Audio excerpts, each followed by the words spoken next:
Dunia ni susah, lebih susah daripada alam rahim. Kita akan berpindah ke alam barzakh. Alam barzakh lebih susah.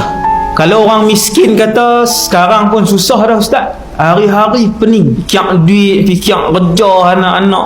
Kalau masuk barzakh, orang yang mati su'ul khatimah, daripada hari pertama dia akan disiksa. Nabi sebut sehinggalah Israfil meniupkan sangkakala yang pertama.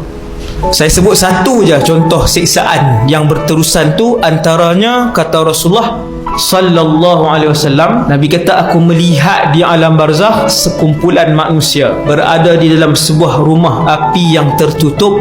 Api itu dinyalakan di dalam rumah itu dan manusia-manusia itu terkepung di dalamnya, sedang api menjulang-julang di dalam rumah itu sendiri. Maka terapung-apunglah lelaki dan perempuan-perempuan yang telanjang di dalam rumah tu. Mereka kekal begitu sehinggalah kiamat dibangkitkan oleh Allah Subhanahu wa ta'ala.